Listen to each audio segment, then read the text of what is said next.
Hello dear students, welcoming ASC starter. Dear student, मैं आपको इस वीडियो में जो है 10th क्लास की जो आपका इंग्लिश का बोर्ड का एग्ज़ाम है ना, उसी के रिगार्डिंग बहुत ही इम्पोर्टेंट मैं आपके लिए कुछ मटेरियल कलेक्ट करके लाया हूँ। ठीक है, ये आपको काफ़ी हेल्प करेगा।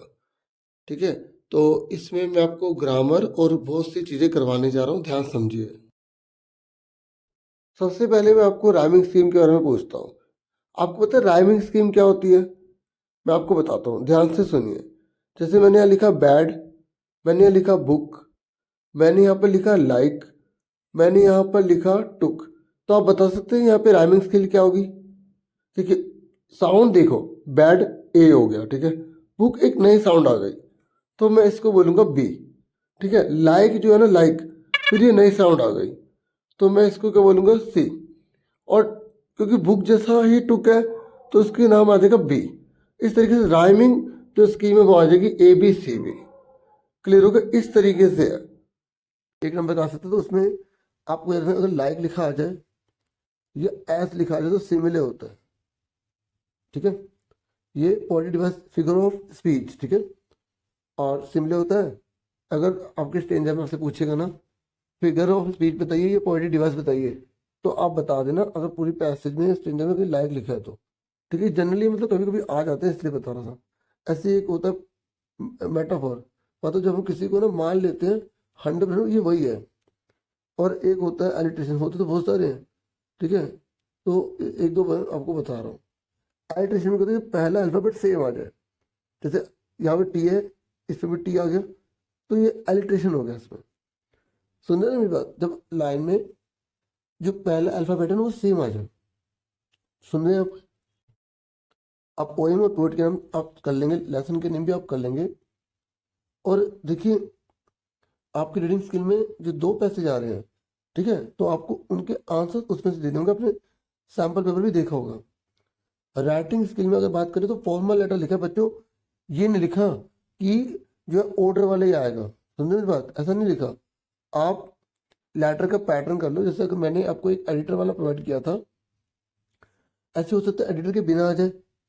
तो आपको फॉर्मल लेटर बोले तो इसका पैटर्न बताना। सबसे पहले सेंटर एड्रेस आता है, मतलब आपका एड्रेस। ठीक है, फिर आप लाइन छोड़ के डेट लिख देंगे। जैसे आज डेट है October 22, 2022। ठीक है, जैसे अब जो डेट लिखते हैं ना वो आप ऐसे लिखना, 22 अक्टूबर 2022। ठीक है, ये सेंडर एड्रेस हो गई, डेट हो गई। उसके बाद रिसीवर का एड्रेस, मान लो आपको लिखने को आ गया, हेल्थ ऑफिसर को लिखिए कि बहुत ज़्यादा जो है ना इनसैनिटरी कंडीशन है। इनसैनिटरी मतलब बहुत ज़्यादा कूड़ा कचरा वगैरह मचा हुआ है आपके इलाके में। ठीक है, तो इस तरीके से आप हेल्थ ऑफिसर को लिखोगे ना, तो इस तरीके से हेल्थ ऑफिसर लिख के फिर उसके बाद जो आप सब्जेक्ट लिखेंगे, मतलब हेल्थ ऑफिसर का एड्रेस आ गया। फिर सब्जेक्ट क्या है, किसके बारे में, फिर सर, फिर body of the letter start कर देंगे। ठीक है, I wish to draw your kind attention towards, topic का नाम लिख देंगे। इस तरीके से फिर अपना बना के लिखेंगे। फिर hope you will take earliest action last में लिखते हैं ना। ठीक है, इस तरीके से आप लिख देंगे। ठीक है, फॉर्मल बोला, एडिटर वाला भी आ सकता है और मैंने बता दी बिना एडिटर वाला भी आ सकता है और ऑर्डर वाला भी आ सकता है।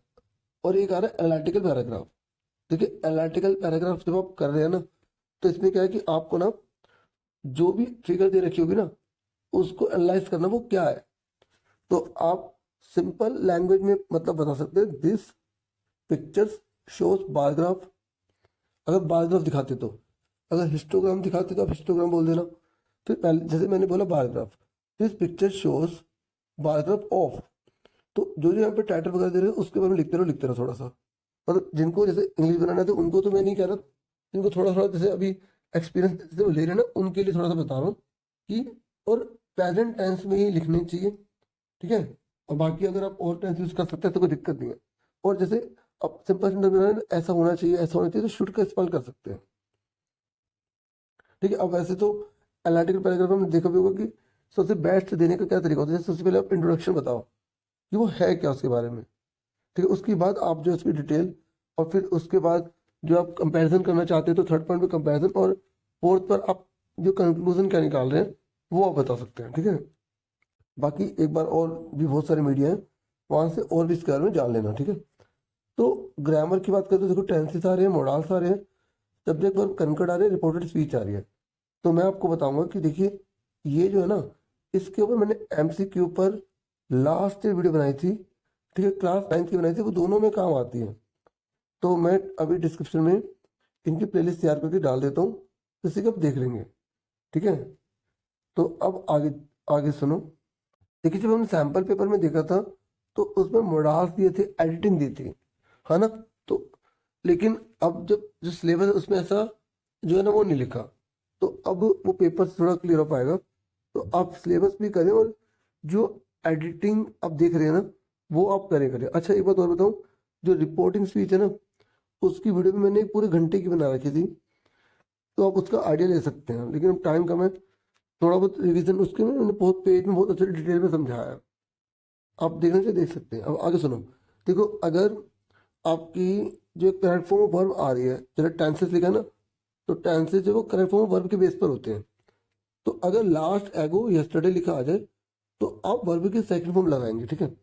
लेकिन अगर डिड नॉट हो जाता है, जैसे नेगेटिव की बात करें तो वर्ब की फर्स्ट फॉर्म, क्योंकि देखो डिड में सेकंड फॉर्म लग गई ना तो दो बार थोड़ी लगेगी। इस तरीके से daily, regularly, every, today, seldom आ जाए तो वर्ब की फर्स्ट फॉर्म लगती है ऐसे यस, तब लगता है डियर जब वो सिमिलर होते हैं। जैसे ही शी इट नेम है ना, तो इसके में वर्ब में ऐसे यस लगता है।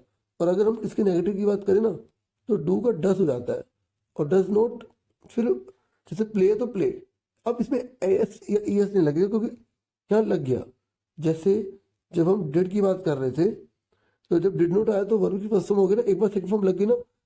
ऐसे ही जो सिमिलर होते हैं ना इसमें एस या ईएस जो है वो डस में लग जाता है, और बाकी जो वर्ब होती है वो सेम रहती है।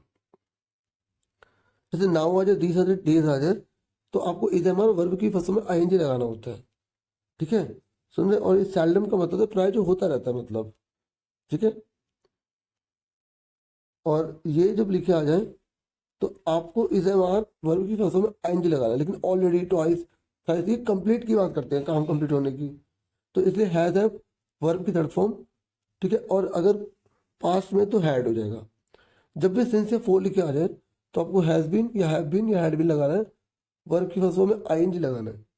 जब टू आते तो उसके बाद वर्ब की हमेशा फर्स्ट फॉर्म आती है।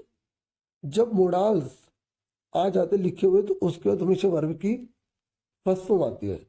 आप मोडाल जैसे कैन, तो कैन प्ले, तो वर्ब की फर्स्ट फॉर्म आएगी। लेकिन आपको ये भी ध्यान रखना होगा कि जैसे अगर कैन नोट लिखा है तब भी वर्ब की फर्स्ट फॉर्म ही आएगी, ठीक है। तो आपको ये ध्यान रखना है। लेकिन अगर मोडाल्स के बाद बी लिखा आ जाए तो उसके बाद हमें वर्ब की थर्ड फॉर्म करनी होती है, ठीक है। अब जैसे आपके एग्जाम में बिफोर का भी आपको पता होगा, बिफोर से पहले आपको हैड प्लस वर्ब की थर्ड फॉर्म लगानी पड़ती है, और इसके बाद वर्ब की सेकंड फॉर्म आती है, ठीक है। The train had left before I came, मतलब मेरे आने से पहले ट्रेन जो है वो छूट चुकी थी, ठीक है। इस तरीके से ऐसे आफ्टर लिखा आ जाए तो आफ्टर के बाद हैड प्लस वर्ब की थर्ड फॉर्म, और इससे पहले वर्ब की सेकंड फॉर्म लगती है, ठीक है। इस तरीके से कुछ चीज़ें आपको पता होनी चाहिए।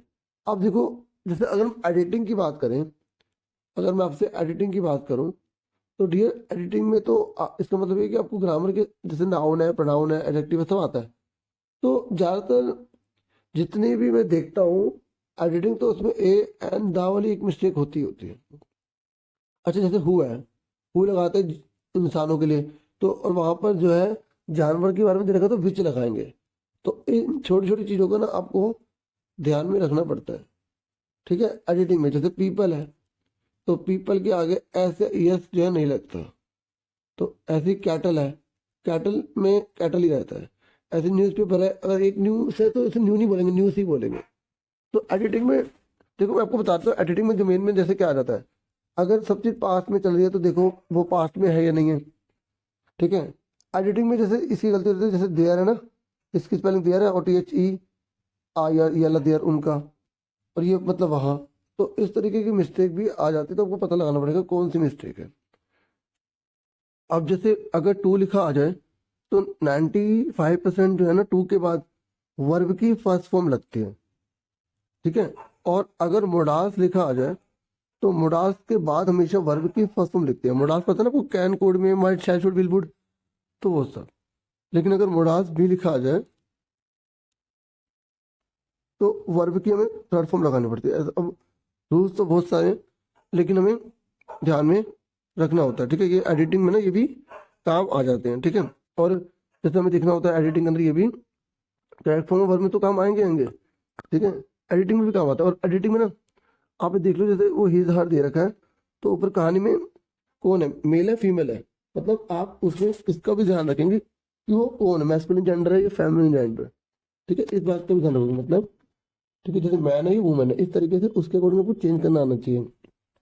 जानवर है, वस्तु है, तो हु है की जगह विच आना चाहिए, तो इंसान है तो हु आना चाहिए। इस तरीके से कुछ चीज़ों को आप ध्यान में रखेंगे ना, तो आप अच्छे से कर लेंगे। और 2-3 बार से पढ़ें। और इंग्लिश स्ट्रॉन्ग रीडिंग से होगी जितना ज़रा आप रीडिंग करें। अब हम कुछ क्वेश्चन में आपको दिखाते हैं इंपॉर्टेंट, आप उसे पढ़ सकते हैं। देखिए जो आपके लेसन आ रहे हैं, तो उन्हीं के रिगार्डिंग जो मैंने कुछ क्वेश्चन यहाँ लिखे हैं जो इम्पोर्टेंट हो सकते हैं, ठीक है। आप इनको एक बार रीड आउट कर सकते हैं, ठीक है। जैसे पहला है, why did Lencho say post office employees are bunch of crook, मतलब जो जो लैंचो है ना, उसने पोस्ट ऑफिस एम्प्लॉइज को बंच ऑफ क्रूक क्यों कहा। आप जानते हैं कि पोस्ट ऑफिस एम्प्लॉइज को क्यों कहा गया होगा, क्योंकि लैंचो ने जो है वो 100 पीसेस की डिमांड की थी, है ना। जो पीसेस है ना, करेंसी है वहाँ की, ठीक है, पीसोस। और लैंचो ने सोचा होगा कि जो गोड है ना, वो कभी मिस्टेक नहीं कर सकते। God could never do mistake, God had certainly sent. अब जैसे यहाँ पर है, why did Lencho say post office employees are bunch of crook, Lencho ने ऐसा क्यों कहा कि ये जो पोस्ट ऑफिस एम्प्लॉइज है ना, ये बंच ऑफ क्रूक है, क्योंकि लैंचो को ये पूरा फेथ था कि जो गोड है ना, कुड डू नेवर मिस्टेक, ठीक है। जो गोड है वो कभी मिस्टेक नहीं कर सकते। गोड ने उसे 100 पीसेस ही भेजे होंगे, लेकिन ही गोट ओनली 70 पीसेस, उसे 70 पीसेस मिले, तो rest of the money were kept by the post employees, और जो बाकी शेष पैसे ना वो किसके द्वारा रख लिए गए होंगे, पोस्ट ऑफिस एम्प्लॉइज के द्वारा, ठीक है। इसलिए उसने कहा, बाकी थोड़ा इसको और एक्सप्लेन करना होगा। अब यहाँ पे कुछ और देखो, आप ये पढ़ सकते हैं कि लैंचो सोचता है कि जो पोस्ट ऑफिस एम्प्लॉइज है ना, उसने पैसे रख लिए हैं, और गोड जो है वो can not send him less money, भगवान जो उससे कम पैसे नहीं भेज सकते जो उसने रिक्वेस्ट की है, ठीक है ना। इस तरीके से आप भी बता सकते हैं। देखिए आपका मटेरियल तो अवेलेबल होगा ही, मैं आपसे ना इन सब क्वेश्चन को हल्का हल्का थोड़ा थोड़ा डिस्कस कर देता हूँ, क्योंकि अब टाइम भी आपके पास कम है। तो जैसे सेकंड है कि जो नेल्सन मंडेला ना, उन्होंने ट्विन ऑब्लिगेशन कौन से बताए हैं। देखिए एक उन्होंने जो अपना ऑब्लिगेशन बताया, वो एक फैमिली के प्रति बताया, जिसमें पेरेंट्स, वाइफ, चिल्ड्रन आते हैं। और दूसरा जो है वो आपका पीपल, कम्युनिटी एंड नेशन के प्रति बताया है, ठीक है। देखो आपने चैप्टर डीपली पढ़ा होगा ना, तो आप तभी आप बहुत सारे आंसर जो एमसीक्यू में आएंगे ना, चैप्टर से रिलेटेड होंगे, तभी दे पाएंगे। जैसे जो ब्लैक थे उनके लिए कौन सा जो है एंथम बजाया गया, व्हाइट के लिए कौन सा बजाया गया, तो ये आप बता सकते हैं उसमें, ठीक है ना। तो जैसे एक डाई स्टैम्प था ना ब्लैक के लिए। तो अब जैसे थर्ड है यहाँ पर, जो मंडेला ना, मंडेला उन्होंने हंगर और फ्रीडम के बारे में क्या बताया कि कैसे लाइफ उनकी चेंज कर दी। और नेल्सन मंडेला ने ये बताया था ना कि जो लव है वो नेचुरली आता है, हेट हमको सिखाई जाती है। और नेल्सन मंडेला ने ये भी आपको बताया था कि करेज का क्या मीनिंग होता है। तो करेज का मतलब ये नहीं होता हु डजंट फियर, जो डरता नहीं है, but who Triumph over fear, जो डर पर काबू पाता है वही करेज है।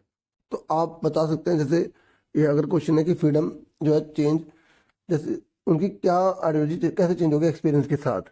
तो जब वो छोटे थे तो उनको कोई किसी प्रकार की कोई दिक्कत नहीं थी, लेकिन जब वो बड़े हुए तो उन्हें बहुत से एक्सपीरियंस मिला, उन्होंने देखा कि उसके आसपास के जो पीपल है ना वो फ्री नहीं है। तो उन्हें रियलाइज हुआ कि अभी हमें फ्रीडम की जरूरत है, ठीक है। और जब तक मैं सभी लोगों को जो उनके लोग हैं, अगर उनको फ्रीडम नहीं मिल पाती तो वो भी फ्री नहीं हो सकते, क्योंकि उस प्रकार की रिस्पेक्ट उन्हें भी गेन नहीं हो सकती, ठीक है।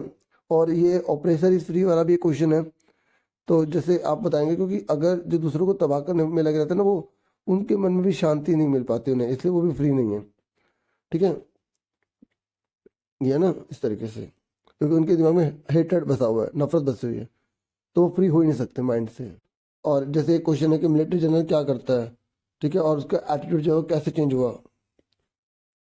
तो मिलिट्री जनरल आप बता सकते हैं कि वो अपनी ड्यूटी करता है, और वो हमेशा लॉयल रहते हैं अपनी कंट्री के प्रति हमेशा लॉयल रहते हैं ना। और देखो यही थे मिलिट्री जनरल जिन्होंने मंडेला को अरेस्ट किया था जब वाइट सुप्रीमेसी थी, जब अंग्रेजों का राज था। और जब साउथ अफ्रीका फ्री हुआ तो इन्होंने भी अपना एटीट्यूड चेंज किया, ठीक है, और पूरी रिस्पेक्ट दी मंडेला को, है ना। तो इस तरीके से ऐसे ही। और फिर ये है कि what does fire and ice stand for. जो फायर और आइस है ना, वो किस चीज़ को मतलब स्टैंड करते हैं, किस चीज़ का मतलब क्या है।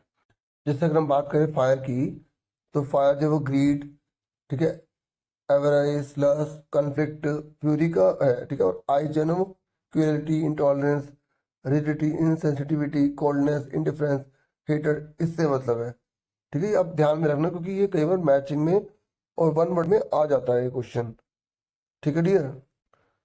फिर नेक्स्ट है what does tiger do when he is free. मतलब टाइगर जो है वो क्या करता है जब वो फ्री होता है। तो आप बता सकते हैं कि वो लर्किंग करता है ना, स्लाइडिंग करता है, और जो विलेज पीपल है वो टेरर करता है, ठीक है। 3 पॉइंट इसमें आप बता देना। और ये कह रहा है which does cure pilot of Dakota. जो पायलट है ना डेकोटा का ब्लैक एरोप्लेन, उससे कौन सी चीज बचाती है, उसका डिटर्मिनेशन या मिरेकल। तो आप बताना उसका डिटर्मिनेशन जो है ना वो उसको सेव करता है, क्योंकि वो डिसाइड करता है कि मुझे जो है ना जाना है अपने पेरेंट्स के घर और ब्रेकफास्ट करना है।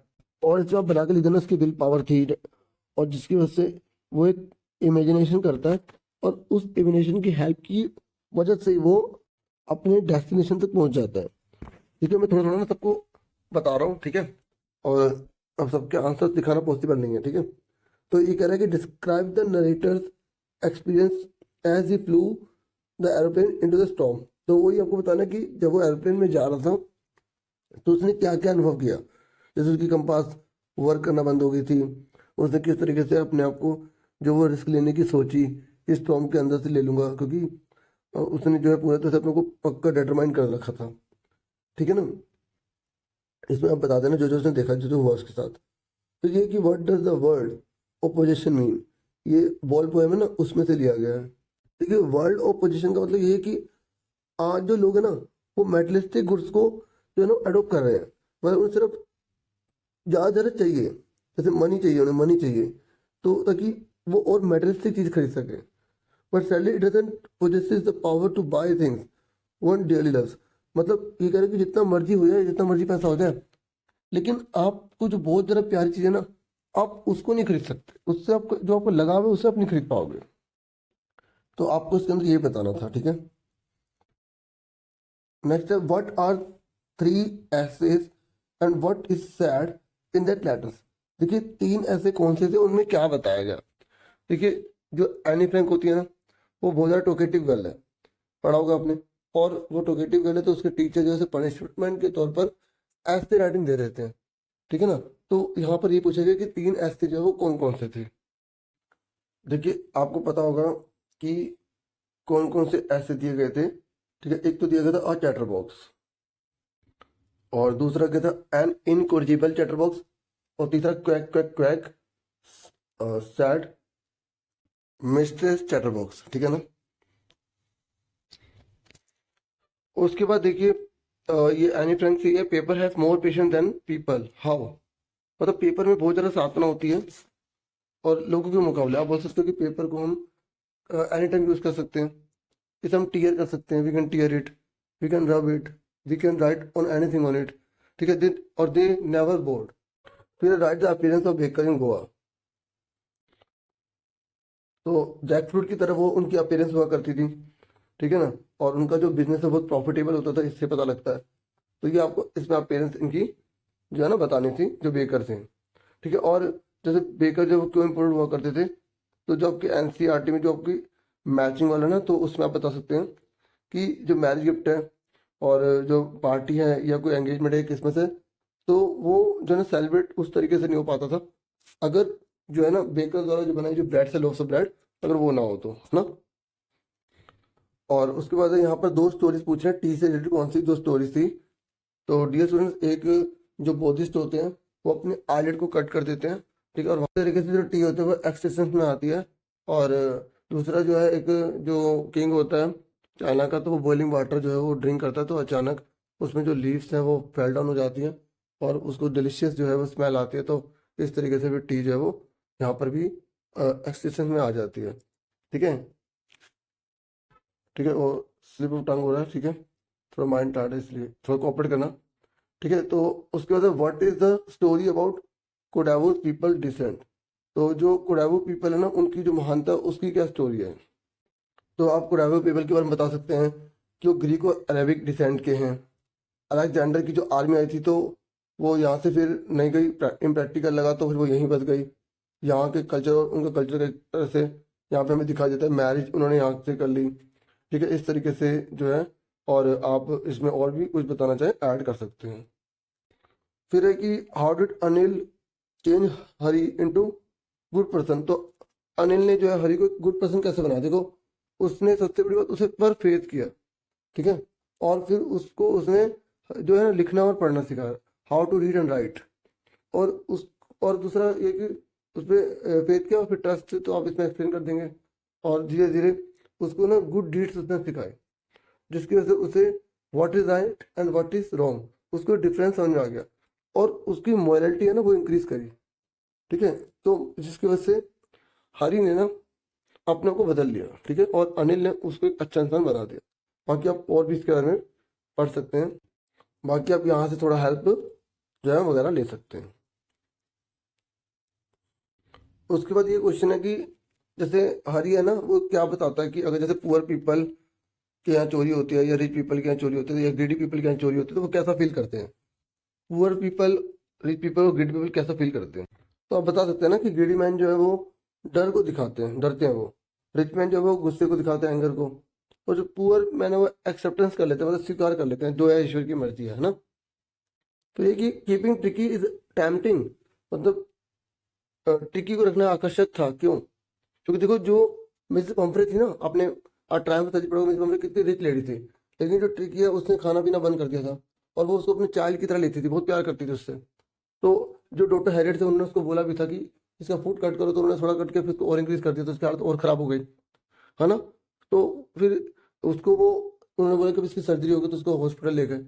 तो और उन्होंने मतलब कितनी टाइम से उन्होंने कॉल किया, और कई प्रकार के डिफरेंट जो डिलीशियस या जो डिफरेंट जो भी थिंग्स थी उसके लिए वहाँ हॉस्पिटल में भेजती रही, है ना, साइन करती रही। और तो लेखक जो है वो जब तक था उसको तो कुछ दिया नहीं, अपने फैन से पार्टी कर रहा था, वाइन्स वगैरह पता नहीं क्या क्या उन्होंने साइन किया था। तो आप यहाँ ये लिख सकते हैं, जैसे टिकी की जो मिस्ट्रेस थी वो रिच लेडी थी, और वो ये सब सामान जो है वगैरह भेजा करती थी। और इस तरीके से मिस्टर हैरिट के लिए वो बहुत ज़्यादा टैम्पटिंग था उसको परमानेंट गैस के रूप में रखना, लेकिन वो बिल्कुल भी हैरिट जो थे वो ग्रीडी पर्सन नहीं थे, बहुत ही ऑनेस्ट पर्सन थे अपने वर्क के लिए। देखो मैं आपको एक बात और बोल दूं कि मैं कोशिश कर रहा हूँ आपको कुछ इंपॉर्टेंट क्वेश्चन बताने की, ठीक है, लेकिन आपको अच्छे से खुद भी सारा पता होना चाहिए, थोड़ी सी हेल्प करने की कोशिश कर रहा हूँ। ठीक है, उसके बाद देखिए नेक्स्ट है, हाउ डिड ओजेबल रीड फ्रॉम मैक्स। मतलब ओजेबल ने मैक्स से कैसे छुटकारा पाया। देखिए आप जानते होंगे कि ओजेबल जो है वो एक क्लेवर इंटेलिजेंट सीक्रेट एजेंट होता है, मैक्स भी होता है। ठीक है, लेकिन मैक्स उससे जो है वो डॉक्यूमेंट्स और जो फाइल्स है वो लेने आया होता है। लेकिन जो ओजेबल है बहुत इंटेलिजेंट है, हालांकि मैक्स के हाथ में पिस्टल है, फिर भी वो बिल्कुल भी डरता नहीं है, और उस सिचुएशन को बहुत ही इजी मैनर में उसे टैकल करता है, उसका सामना करता है, और मतलब पूरे कॉन्फिडेंस में होता है। अपनी लैंग्वेज बना बना के लिख सकते हैं। और मैक्स को ना अपनी एक स्टोरी जो वो बनाता है उसमें ट्रैप करवा देता है, और मैक्स उसको समझ नहीं पाता, और वो 6 फ्लोर से नीचे गिर जाता है। और ओजेबल जो अपने आप को, और जो उसके साथ में फाउलर आया होता है, देखिए जो उसके बारे में लिखने के लिए आया, वो राइटर है ना, तो वो दोनों को बचा लेता है। तो इस तरीके से उन्होंने रीड मतलब छुटकारा पा लिया था मैक्स से। ऐसे ही कैरेक्टर स्केच बताइए हॉर्स जैनबी का। जो क्वेश्चन ऑफ ट्रस्ट है ना, उसमें एक रेड क्लॉथ में जो लेडी होती है वो किस तरीके से उसको बेफूल बना देती है, मतलब उसको बेवकूफ बना देती है, किस तरीके से कि अ, ये मेरा घर है, और मैं जो हस्बैंड है वो आउटसाइड है, और मेरे को की नहीं मिल रही। हाँ, पढ़ा होगा ना आपने। और जो हॉर्स जैन भी है, वो एक लॉक मेकर है ना, तालों का काम करता है फैक्ट्री में, लेकिन उसको एक्सपेंसिव जो बुक्स है ना वो पढ़ने का शौक होता है, इसलिए साल में एक बार जब वो चोरी करता है ना, तो उसी के रिगार्डिंग आपको जो कैरेक्टर स्केच आपको इसका बताना है हॉर्स जैनबी का। आप एक बता सकते हैं कि वो मेटिकुलस प्लानर था, किसी भी घर में चोरी करने से पहले वो अच्छे से उसको एनालाइज करता था। ठीक है। और उसको जो है एक्सपेंसिव जो बुक्स है उसको पढ़ने का जो एक शौक था, हॉबी थी उसकी। तो ये आप अपना लैंग्वेज में बना के लिख देना। फिर should one thief believe on another thief, कि एक चोर को दूसरे चोर पर विश्वास करना चाहिए। ये आपको अ क्वेश्चन ऑफ ट्रस्ट के अकॉर्डिंग ही बताना है कि किस तरीके से जो लेडी होती है रेड क्लॉथ में ना, जो बहुत ज़्यादा पेटी होती है, ड्रेस उसने रेड पहनी होती है, किस तरीके से वो उसको बेवकूफ़ जो है बना देती है ना। तो इस तरीके से आप अपनी लैंग्वेज में बना बना के उसे बता सकते हैं। फिर ये है, जैसे कभी कभी क्वेश्चन ऐसा आया हुआ है कि जस्टिफाई करो, कोई भी लेसन हो सकता है, टाइम ऑफ सर्जरी हो सकता है, कोई भी हो सकता है, कि टाइटल को जस्टिफाई करो, मतलब ये जो टाइटल लिखा गया कहानी का, क्या वो बिल्कुल ठीक है। तो मैं आपको इसकी कुछ लाइन्स बता देता हूँ, जैसे कोई भी आ जाए तो आप ये 4-5 लाइन्स लिख सकते हैं। बाकी जो भी उस चैप्टर से रिलेटेड है वो आप उसमें बता सकते हैं। अब बाकी अगर आपको जैसे इंग्लिश वगैरह तो फिर कोई प्रॉब्लम ही नहीं है ना। फिर भी एक आइडिया लेने के लिए सब अच्छे से देख सकते हैं। जैसे मैंने यहाँ लिखा है, आप कुछ और भी लिख सकते हैं, ठीक है। ये सिर्फ एक आइडिया देने के लिए है। जैसे कोई भी अगर चैप्टर का नेम आ गया तो I am fully agree that, मैं पूरी तरह सहमत हूँ, that whole story of this lesson, मतलब इस लेसन की जो पूरी स्टोरी है रिवॉल्व अराउंड द टाइटल, जो लेसन का नाम है, ठीक है। मतलब इसी के चारों इर्द गिर्द घूमती रहती है। इट इज एब्सोल्युटली करेक्ट, ये बिल्कुल ठीक है। And it can be justified, और इसको जस्टिफाई किया जा सकता है बाय गिविंग मैनी सिचुएशंस और एग्जांपल्स, मतलब बहुत सी सिचुएशन और एग्जांपल्स के को देकर ना हम इसको जस्टिफाई कर सकते हैं। और आगे लिखा है which are presented in this lesson, जो इस लेसन में प्रेजेंट की गई है, लेसन का नाम लिख देंगे। फिर उसके बाद यहाँ पर अपनी मर्जी से जो भी उस चैप्टर रिलेटेड जो भी आपको पता है ना वो लिख देना। मतलब कोशिश करना कि बिल्कुल वही लिखना जो टाइटल से रिलेटेड है, ठीक है। फिर आप लिख देना from our discussion we have justified that title is correct and apt, apt मतलब उपयुक्त है, ठीक है, फुल स्टॉप लगा देना। ठीक है, अगर आ जाता है तो आपके लिए हेल्प हो जाएगी। ठीक है, बाकी मैंने कोशिश की है कुछ आपकी हेल्प करने की, और मेरी तरफ से आप सबको ऑल द बेस्ट, आप सबका पेपर बहुत अच्छा जाए। Thank you for watching and listening carefully. और देखिए मैं मैथ्स की वीडियो बनाऊंगा, तो आप उसे भी देखना चाहें तो आप देख सकते हैं। Thank you once again.